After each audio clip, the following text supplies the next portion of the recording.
Mayong buntag kaninyong tanan. Nanginaot ako nga ang grasya ug panalangin sa Ginoo atong naangkon karong kabuntagon tungod kay iya kitang gipukaw o sinati nato ang bagong panalangin, bagong kinabuhi o bisan na bagong pananaw taliwala sa atong kahimtang karon. O kumusta na? Kumusta na atong mga panikay-sikay sa atong tagsa-tagsa ka panimalay? Nanginaot gyapon ako nga taliwala sa atong sitwasyon karon, malipayon gyapon kita ning atong pagsimba sa atong Ginoo. Ug ako nanginaot nga sa kanunay ang grasya sa Dios ug panalangin magabubo kaninyo sa kanunay sa atong pagsimba sa Ginoo. Alang sa mga pahibalo, gilauman nato nga kung magpadayon kining dagan o sitwasyon nato sa Cagayan de Oro, mobalik na siguro atong pagsimba karong Agosto. O nanginaot kita nga diha sa atong pagbalik og simba, mapahilunan na nato ang tanan. Ang ikadua, mao nga kung kinsa katong gusto nga muhatag sa ilang mga halad, palihog, panawag, o text ba noon sa atong sekretary or diha sa atong OIC senior minister nga si Reverend Vera Pañares aron kuhaon ang inyong mga halad. Utrohon ko ang simbahan bukas kaayo sa pagkuha sa inyong mga halad kung gusto kamo nga anaon sa inyong tagsa-tagsa kapanimalay. O nanginaot nga ang Dios sa atong pagsimba karon magagiya og magkauban kanato. Mayong buntag, padayon kita sa atong pagsimba. Pagkatahom sa adlaw nga gibuhat sa Dios, diin kita makasimba kaniya. Ang salmista nagsaysay sa buhat sa gahom sa Dios sa pag-ingon. Nahingangha ang tibuok kalibutan tungod sa daghang mga butang nga imong gihimo. Ang imong nabuhat nakalipay sa tanang katawhan sa tibuok kalibutan. Ipakita mo ang imong pagtagad sa yuta, pinaagi sa pagdalag ulan o gihimo mo kining tabuno. Ang pagtubig mo, O Dios, puno kanunay o pinaagi niini naghatag ka sa yuta o mga abo. Mao kini ang gibuhat mo. Muduol kita karon sa Dios sa pagsimba ug awitan ta sa malipayong awit. Manindog kita alang sa awit sa pagdayeg.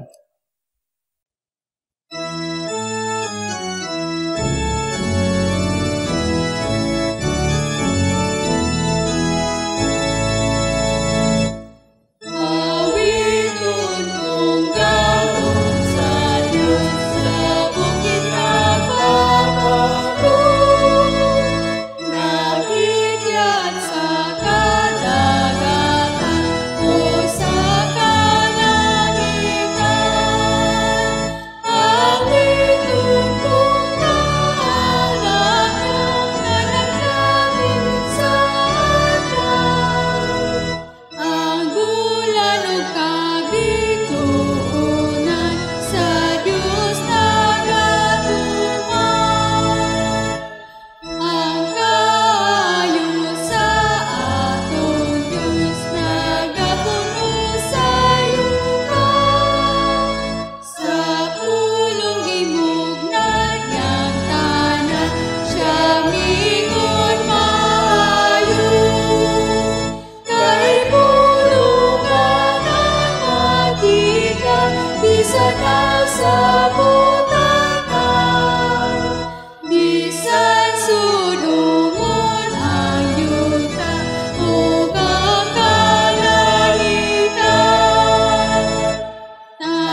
Magampo kita. Dios nga among magbubuhat, nagatigom kami aron sa pagdayeg kanimo ug pagbag-o sa among mga saad kanimo. Kay gibuntog mo ang among mga kapakyasan, gipasaylo mo ang among mga sala ug gitubag ang among mga pag-ampo. Salamat sa pagdala sa ulan aron ang yuta mahimong adunahan o tabuno. Salamat sa pagpuno sa tubig sa mga sapa. Salamat sa paghatag sa yuta sa mga ani kay gipatubo ang mga tanom. Salamat sa mga kahayupan sa sibsibanan ug sa mga anaa sa kilid sa bungtod. Salamat Ginoo sa pag-ani. Ikaw magapanalangin kanamo niining among pagsimba. Amen.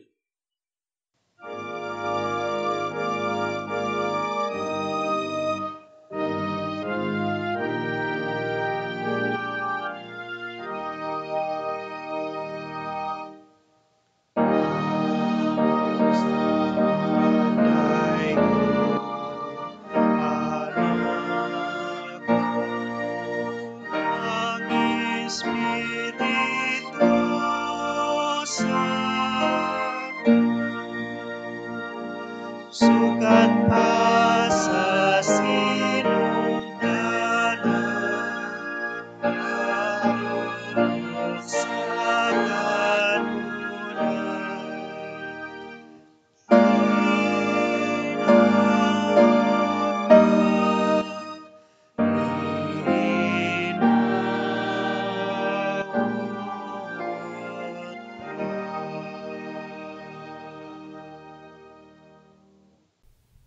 Palihog manlingkod.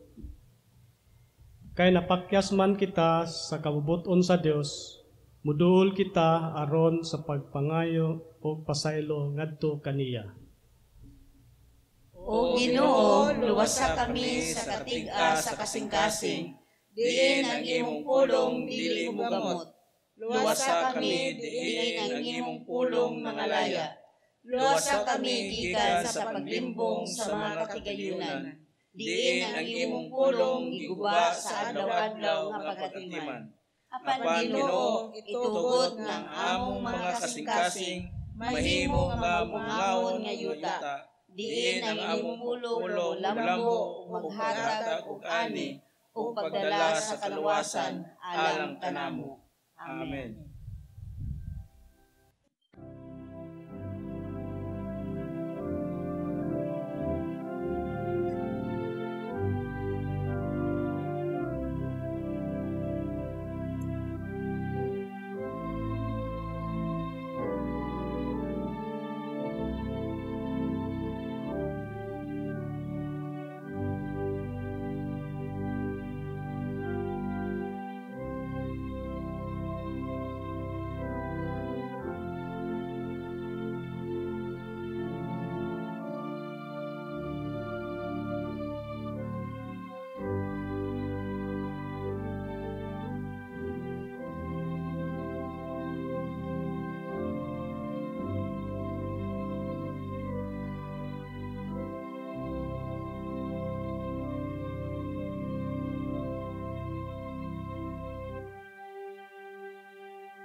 Balaan nga hardinero, gipasalig mo kami sa mahigugmaong gugma.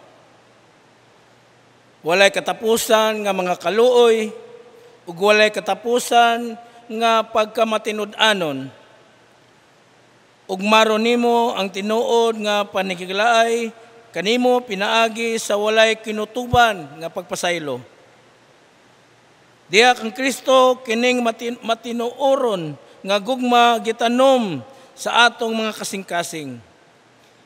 Gihiusa ingon inyong komunidad sa mga magtutuo, atong pamilya nga hugot nga pagtuo sa tabang sa balang espiritu nga nagpuyo dinhi. Mga kaigsuonan ko ni Kristo, makahimo na kita karon sa pagpasaylo sa usag-usa. Amen. Magampo kita.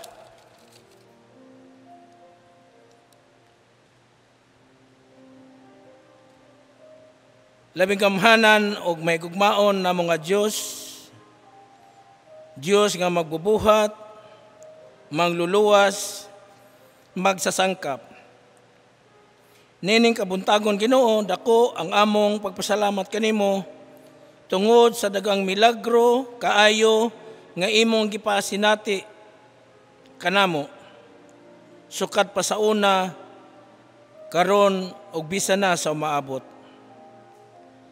Takos ikaw ang pasalamatan sa kanunay tungod kay sa tanang kahigayunan, imong gipasinati kanamo ang imong maamumahon nga pag-atiman, taliwala sa among kakulangon, among pagkamakasasala, sa wala pagtuman sa among gisaad ya kanimo, napakyas kami sa pagbuhat sa mga tahas o misyon nga imong gibilin kanamo.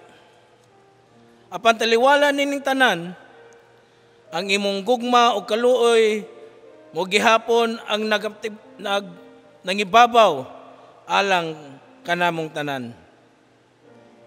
Nining higayon na Ginoo, dalon namo ang among mga pag-ampo sa tanan nga mga frontliners nga hangtod karon nagpadayon sa ilang mga responsibilidad sa pagsilbi sa mga katawan. Nanginaot kami Ginoo nga ubanan nimo sila, proteksyonan nimo sila, ug dili unta sila matakbuyan sa virus, kundi usab sila nga mga frontliners makalingkawas niini. Nagampo kami Ginoo bisan na sa imong mga kaigsuonan nga labihang naepektuhan labi na sa ilang panarbahuan, mga negosyo o uban pa nga nakaepekto usab sa ilang pamilya. Nanginaot nga dili unta sila kawad-an sa pagsalig o paglaom diya kanimo, apan mupadayon unta sila sa pag-ampo bisan na sa pagdangop diha kanimo. Gilauman gapon namo Ginoo ang baksin nga mahimo na untang realidad pinaagi sa paghatag nimo sa mga may maalamon sa siyensya aron kani nga tambal magamit alang sa kayuhan sa tanang katawhan nga nagtakbuyan sa COVID-19. Uban sa Ginoo sa among pag-ampo, labi nato among mga igsuon nagsaulog sa ilang adlaw nga natawhan ug bisan na sa ilang mga adlaw sa kaminyoon. Sa ilang pagsaulog Ginoo, nanginaot nga mahatag nimo ang tumang kalipay taliwala sa limitasyon nga sitwasyon. Dugang pa Ginoo ang among pasensya sa kasinatian ug bisan na sa umaabot, tagaay kami og kalinaw nga wala sa kalibutan. Among mga pag-ampo Ginoo nga nasa among mga unahuna ug sa among mga kasing-kasing, among ihatag diya kinimo ug nanginaot nga tubagon mo kami sa imong kagustuhan. Kining tanan among giampo tungod sa ngalan ni Hesus nga among Ginoo ug among manluluwas. Amen. manindog ta alang sa pagbasa sa balaang kasulatan. Makita sa libro ni Esther, Kapitulo 9, versikulo 18 hangtod sa 22. Ato kining basahon sa tubag-tubag. Ang mga Hudiyo sa Susa nagtigom sa ika-13 o ika-14 nga adlaw o namahulay sila sa ika-15 nga adlaw sa maong bulan sa Adar. Gihimo nila kining adlaw nga usa ka adlaw sa kasaulugan o kasadya. Ang mga Hudiyo sa pamamayan nga walay kuta nag-isip sa ika-14 nga adlaw sa bulan sa Adar, nga adlaw sa pagsaulog sa kasadya, ug adlaw nga sila maginatagay og mga pagkaon. Kining tanan isulat ni Mardoqueo o gipadad-an niya mga sulat ang tanang mga Hudiyo nga didto sa mga lalawigan ni Hari Ahasuero sa duol o sa layo. O sila iyang gipaymangnuan sa pagsaulog sa ika-14 o ika-15 nga adlaw sa bulan sa Adar matang tuig. Kay mao kini ang adlaw nga naluwas sila sa ilang mga kaaway ug mao usab ang bulan nga ang ilang kaguol giilisag kalipay o kasadya. Ug busa angay nga kining mga adlaw himuong adlaw sa pagsaulog o sa kasadya, mga adlaw nga sila magregaluhay o mga pagkaon o muhatag o gasa ngadto sa mga kabos. Gipanalanginan kita sa Dios sa pagbasa sa balaang kasulatan, palihog maglingkod.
Maayong buntag sa tanan. Sa dihang gi-announce sa atong presidente nga magkwarantina, unsay pinakauna nga inyong gipalit. Panahon sa quarantine, ang mga tao wala na malit og mahalong sakyanan o balay o gamit o gadget. Ang gitagaan gayod og unang konsiderasyon sa atong budget kay pagkaon, bugas, prutas, karne, isda. Panahon sa quarantine, ang mga mag-uuma ug mangingisda mo'y usa sa mga nagpaluyong sektor sa katilingban nga angay usab pasalamatan. Tungod sa ila ang pagpaningkamot, adunay pagkaon sa atong lamisa. Ug kung maghisgot kita og pagkaon, kasagaran niini produkto gikan sa dapit layo-layo sa sentro sa syudad. Sa atong kalendaryo sa UCCP, ang bulan sa July kay Rural Life Emphasis Month. Usa sa mga katuyuan sa atong pagsaulog, ilabi na para kanatong anaa dinhi sa syudad, nga naay mga tawo gawa sa syudad ug ang ilang kinabuhi adunay kadugtungan sa atong mga kinabuhi. Niini nga bulan, pahinumduman kita nga ang mga tawo nga nagpuyo layo sa syudad, importante usab. Daghang Bisayang pulong ang gigamit paghubad sa pulong rural. Ang uban migamit og pulong banikanhon, ang uban bukidnon, ug sa atong text ang gigamit kabalangayan. Ganahan ba mo sa kinabuhi sa bukid, mga igsoon? Tingali daghan kanato dinhi ang ganahan. Makalipay og makarelax, huna-hunaon nga mukaon og saging, kamuti, butong, maghigda-higda kay bugnaw ang hangin, magtanom-tanom, maligo sa suba, o magsuroy-suroy sa silingan. Lahi-lahi ang atong imagination sa rural life o lahi-lahi usab ang atong experience o expectation. Ang rural life dili lang mahitungod sa pagkaon. Ang atong teksto naghisgot usab sa kasadya o pagtinabangay. Akong basahon pagbalik ang bersikulo 19, kini nagaingon, ang mga Hudiyo sa kabalangayan nga walay kuta nag-isip sa ika-14 nga adlaw sa bulan sa Adar nga adlaw sa pagsaulog ug sa kasadya ug adlaw nga sila maghinatagay og mga pagkaon. Sa English, sa NIV nga version kini nagaingon, that is why rural Jews, those living in villages, observe the 14th of the month of Adar as a day of joy and feasting, a day for giving presents to each other. Daghan ang muingon nga luoy ang tagabukid. Luoy tungod kay daghan kitang nakita nga kulang kanila base sa atong pangsyudad nga nilantawan. O kasagaran sa atong pagsabot nga luoy sila base sa material nga panginahanglan. Pero dinhi sa atong teksto, dili luoy ang mga naa sa rural. Naa sila'y kalipay, sadya sila og kabalo sila manghatag. Kining ilang gipakita, labaw pa kaayo kaysa material nga mga butang. Muagri ko sa panultihon nga nagaingon, happiness depends on your attitude, not on what you have. Sa atong teksto, naay kulang sa mga Hudiyo nga nagpuyo sa rural, pero nagmalipayon sila. Sa NRSV, gidescribe nga ang mga Hudiyo nga naa sa rural live in the open towns. Sa King James Version, gidescribe nga ang mga Hudiyo dwelt in the unwalled towns. Sa Good News Translation, gidescribe nga ang mga Hudiyo live in small towns. Unsay gipaklaro sa atong teksto mga igsoon? Ang ilang gipuy-an dili pariha sa gipuy-an sa mga taga-syudad. Kasagaran sa ilang syudad sa una, gikural. Ang kural nagsimbolo sa proteksyon o kaabundansya. Isip pagkumpara, ang kinabuhi sa rural, open, walay kural o gamay nga komunidad lamang. Pero bisan pa man og dili kaayo safe o medyo dili hayahay ang ilang panimuyo, pero aduna sila'y kalipay o wala sila nalimot sa paghatag og pagkaon sa uban, isip paagi sa ilang pag-atiman. Atong sulayan o pagsabot ang hinungdan o pinakaugat sa kalipay o paghatag sa mga Hudiyo nga anaa sa rural area. Si Esther nga usa ka Hudiyo nga gipadako sa iyang paryente nga si Mardoqueo napili nga reyna. Naay opisyal sa hari nga ginganlag Haman nga nasuko ni Mardoqueo tungod kay dili kini muyokbo kaniya. Kay para kang Mardoqueo muyokbo lamang siya sa iyang Dios ug dili sa tawo.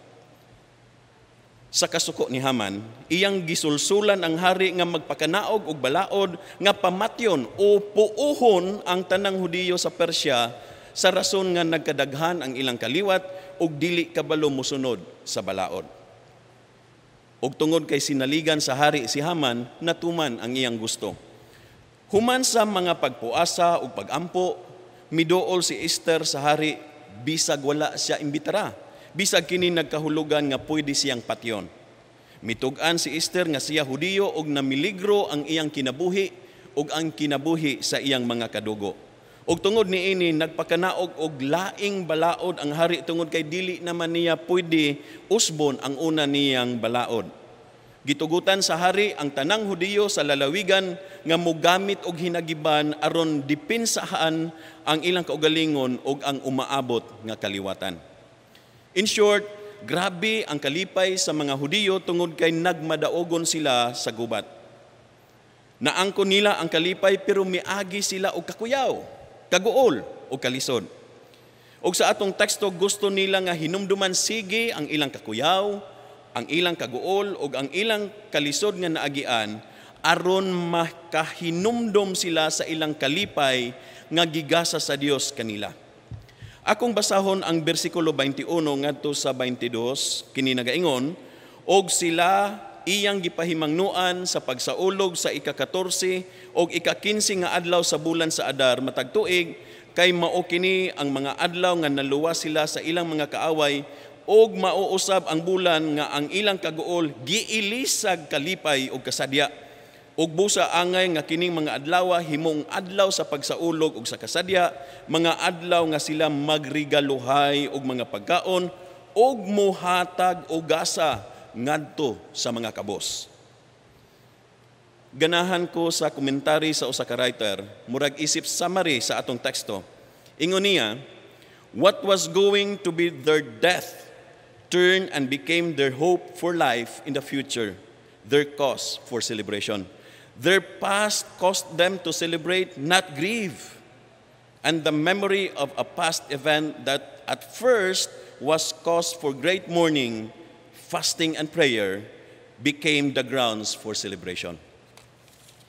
Pari-pariha pod ang idea nga gi-share sa usa ka writer. Miingon siya, when Esther and Mordecai and the Jews decided that they wanted to make the celebration of their victory into a holiday, they look for a name. They look back to the day and event that started their crisis. Kini nga selebrasyon gitawag nila og Purim gikan sa pulong nga pur o ripa. Gihisgutan kini sa bersikulo 24, ang bersikulo 24 nagaingon, si Haman nga kaliwat ni Agag ug anak ni Hamidata ug kaaway sa tanang mga Hudiyo naglaraw sa pagpatay kanila pinaagi sa pur o ripa aron pagpili og adlaw sa pagpuo sa mga Hudiyo. Atong hinumduman nga si Haman nag-andam og bitayanan para kang Mardoqueo, pero tungod sa kadaugan sa mga Hudiyo, si Haman didto gibitay sa iyang giandam nga bitayanan. Karon, unsa may leksyon nga atong makuha gikan sa ilang experience. Matud pa sa news atong miaging adlaw, naa na sa 2.6 million ka empleyado ang nawad-an og trabaho karon nga tuig og posible pagyud daw nga moabot pa kini og 5 million. Bisan kita diri sa Cagayan de Oro, madagko o magagmay man nga tindahan na nirado na. Apektado kaayo ang mga negosyante, ilabi na ang mga trabahante. Kinsa may malipay niini nga kahimtang. Sakit nga realidad. Unsa na lang may kanon, pipila ka mga adlaw gikan karon, ug unsay posibleng mahitabo kanila, pipila ka mga bulan gikan karon. Daghan sa atong apektadong trabahante gikan sa rural areas. Kung kita nga naapay sweldo or okay pa ang negosyo, nabati ang epekto sa pandemic unsa na lang kaha ang level sa kalisod sa wala nay permanenteng income o kadtong wala nagyoy income. Maayo kay ang atong gobyerno nangusog nga mag-backyard gardening aron makatimbang-timbang, makatabang-tabang. Daghan kanato ang nalingaw og nalipay nga naatay gipangtanom nga mga bulak, ang uban busy na og barter og mga tanom. Og maoy atong expectation nga ang atong mga igsoon sa kabukiran mananom usab aron bisan mawad-an og trabaho, mabuhi gihapon. Pero atong hinumduman nga usahay komplikado ang kinabuhi. Tingali tungod sa ubang valid nga mga rason, daghan pod sa atong mga kaigsuonan sa rural areas nga wala na yuta nga maatiman. Nasayod ta nga gikan sa problema sa virus, nagdala pa kini og dugang problema. Ang atong teksto karon magpahinumdum kanato nga ang atong kasakit, kaguol o kalisod pwedeng mamahimong hinungdan sa atong kalipay, paglaom o kalig-on.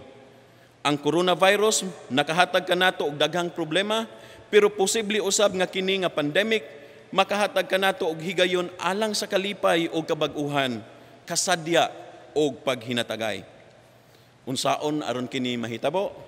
Wala ko kabalo, pero ang atong teksto nagpakita nga ang mga Hudiyo sa syudad man o sa rural areas naghatag sa mga pobre o dili mga pobre. Ang prioridad sa kasaulugan sa Purim kay pagsimba sa una nga adlaw, kasadya ug paghinatagay sa ikaduha nga adlaw. Kita nga simbahan pinaagi sa atong mga miyembro og mga higala sa ubang mga kasimbahanan.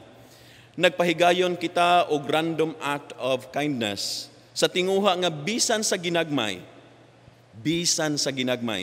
makatabang kita sa atong mga kaigsuunan nga naglisod karon. Atong pagampo nga ang atong ginagmay nga ayuda makahatag og kalipay og paglaom sa atong naglisod nga mga igsuon ug sa samang paagi magtudlo kanila nga muatiman sa ubang nagkinahanglan sa bisan unsang paagi nga pwede og kaya. Alang sa usa ka writer, maayo ang mensahe sa libro sa Esther.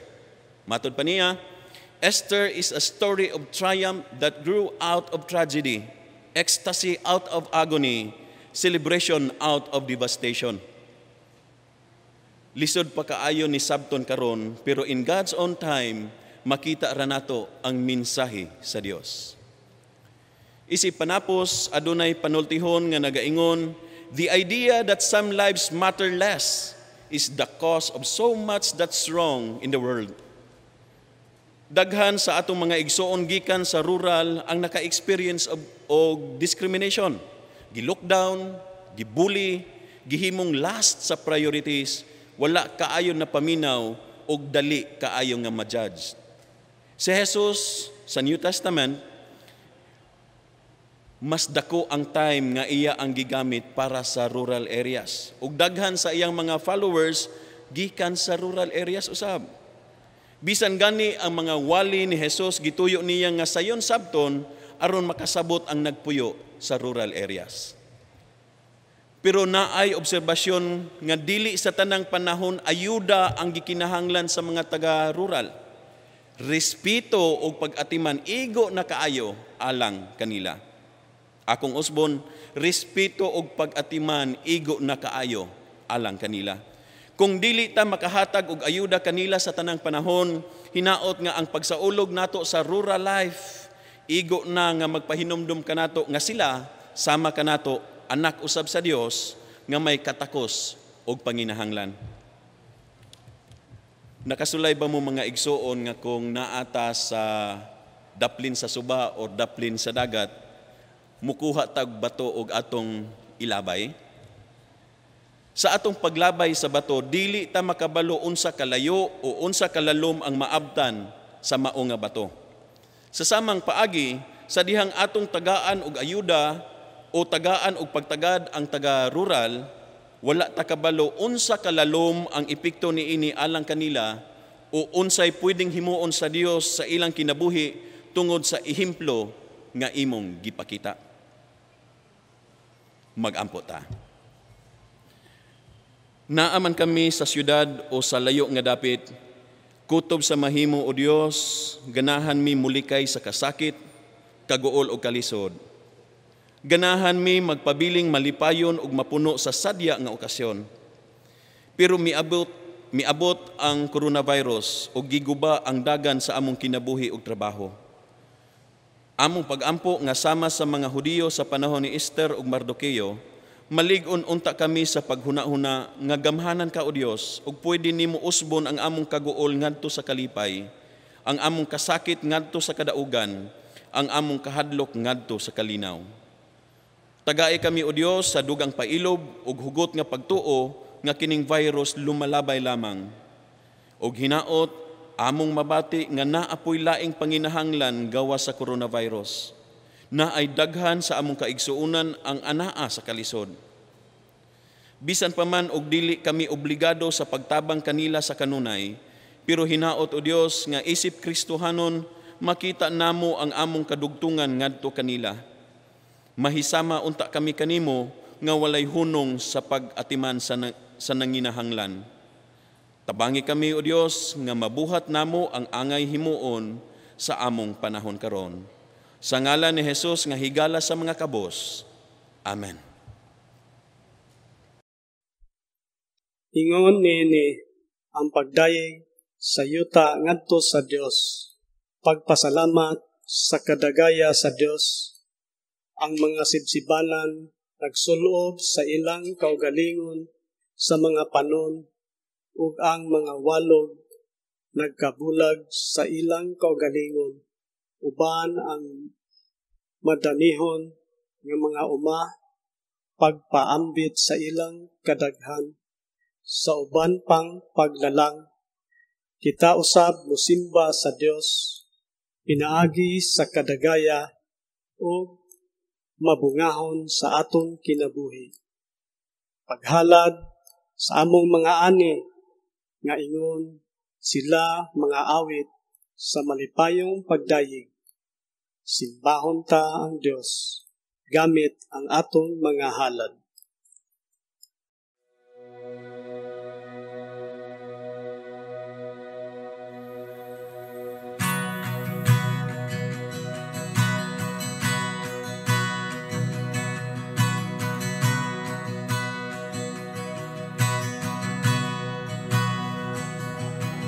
Faith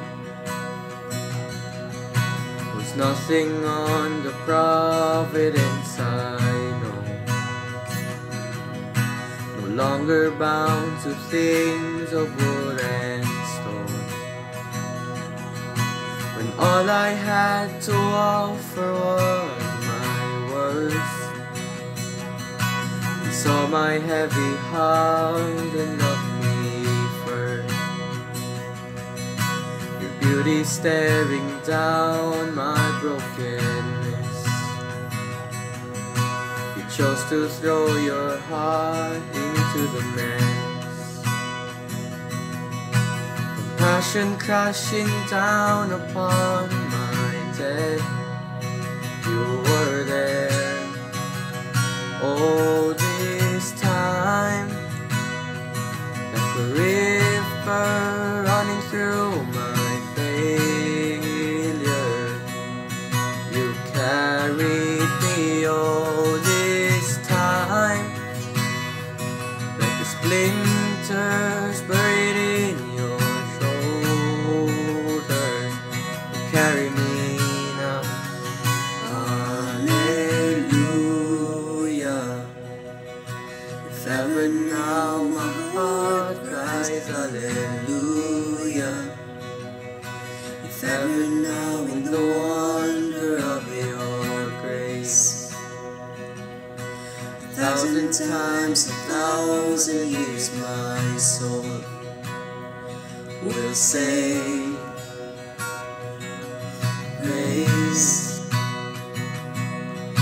You saw the crushing weight my flesh deserved. You knew the road forgiveness in the dirt. And one by one the stones fell where they lay.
1,000 times, 1,000 years, my soul will say, Alleluia.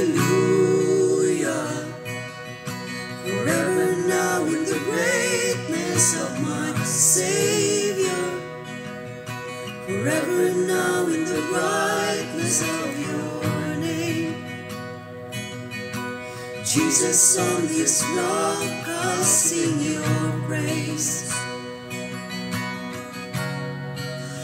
Alleluia. If ever now in my heart cries hallelujah, if ever now in the wonder of your grace, 1,000 times, 1,000 years, my soul will say, Alleluia. Forever now in the greatness of my Savior, forever now in the brightness of your name. Jesus, on this rock I'll sing your praise.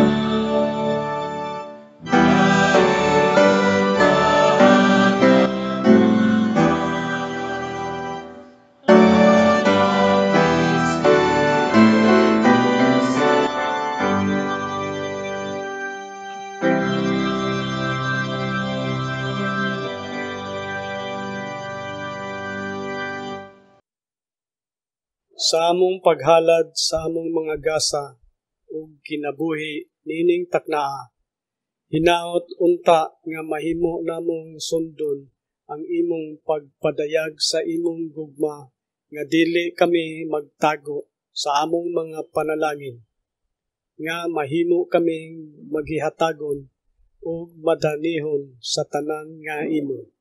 Sa ngalan ni Jesus, Amen.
Magampo kita.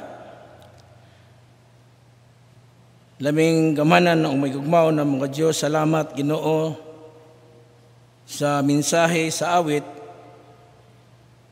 Nakahatag ka na mo dugang pagtulunan sa among kinabuhi, bisan na sa pulong, nakahatag ka na mo og dugang pagsalig diya kanimo. Tinuray gid Ginoo nga diya sa kinabuhi sa balangay makita nimo dia Ginoo ang tinuoray nga panagiusa, tinuoray nga pagtabang ug tinuoray nga pag-ila sa usa ka silingan. Salamat Ginoo nga gipaila nimo kanamo si Esther diin taliwala sa kakuyaw minagop siya kanimo. Kami usab Ginoo nga taliwala sa kakuyaw mudangop kami tungod kay nakita namo nga diha sa among kahadlok kung moduol kami kanimo mapulihan kanig kusog. Taliwala sa kaguol kung moduol kami kanimo kalipay ang among maangkon. Taliwala sa pagduwa-duwa kung moduol kami kanimo makuha namo, makita namo ang pagtuo o pagsalig diha kanimo.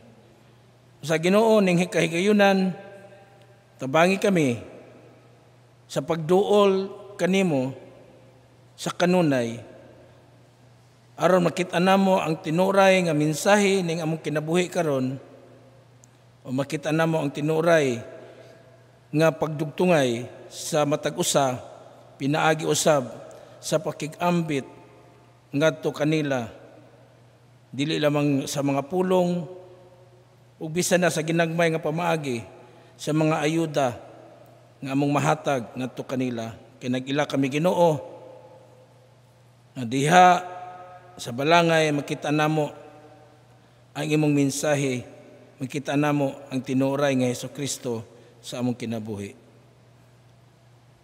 O karon ang atong amahan nga magbubuhat, anak nga magluluwas o ang balang espiritu nga atong magsasangkap magauban kaninyo gikan karon og hangtod sa kahangturan hinaot pa.